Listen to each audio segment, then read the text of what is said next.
Earlier I posted a synopsis of my impressions of the Ducati Multistrada 1200 Enduro's behavior on the street. Click here for first impression, pavement.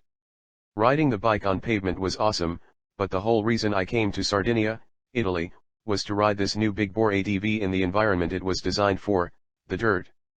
I got to do that this afternoon, and here's how the big Ducati did. Right off the bat I was impressed with the engine's tractability. Between the broad spread of torque offered by 1198 cubic centimeters of DVT goodness and a super short first gear, the Enduro is like a tractor at low revs. You can literally let the clutch out in first gear and chug up a hill, and I never felt the need to feather the clutch. With such a solid foundation of torque, you'd have to stall this thing. As an added feature, the Enduro has a hill holder function. Apply either brake while stopped on an incline and the ABS computer will hold the rear brake for you, reducing brake pressure as you get moving. I tried it. It works wonderfully and is a really handy feature on such a big bike. Ducati's suite of electronics play a big role off-road. With the Enduro ride mode selected, the suspension settings are softened, power is reduced to 100 HP, traction control is dialed down to a minimum, and ABS is active on the front wheel only. In other words, there's a lot of slack in the reins.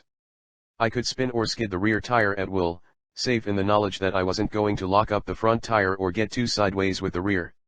Later in the ride I turned the traction control off since the system was limiting my ability to steer with the rear. In general, though, the off-road traction control setting is pretty spectacular. Compared to the standard Multistrada, the Enduro felt out of sorts at speed on the street, but for every point the Enduro is docked on road, it gains 2 points off-road.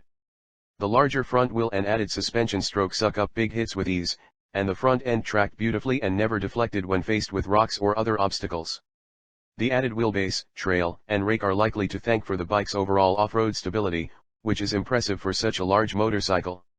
Within a few miles I was fully engrossed in the fun of riding. The bike was consistent, stable, and responsive enough that I didn't need to allot much mental energy to the fundamentals of riding and instead was able to focus on choosing my line and enjoying the scenery. In my mind, that's the sign of a well-designed machine. Ergonomics are well suited to stand-up riding. Ducati changed the foot pegs, handlebar, and mirror stalks to make the Enduro more comfortable while posting, and it works. Your posture while standing is totally natural, and there's plenty of room to move around so you have the freedom to maneuver the bike beneath you as you ride. If there's anything that's holding the Enduro back compared to its competitors, I'm thinking BMW R1200 GS Adventure and KTM 1190 Adventure are here. Its weight.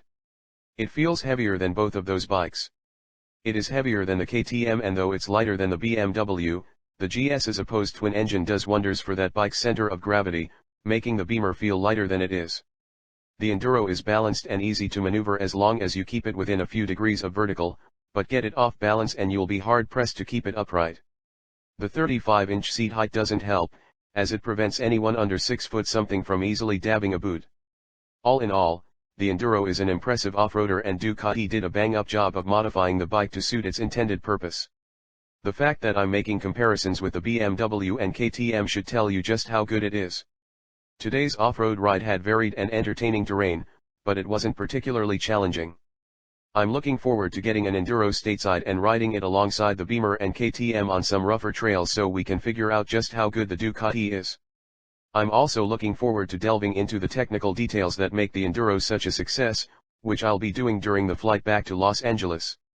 So check back soon to learn more about what Ducati did to develop the Enduro and to read my complete first ride review of the bike.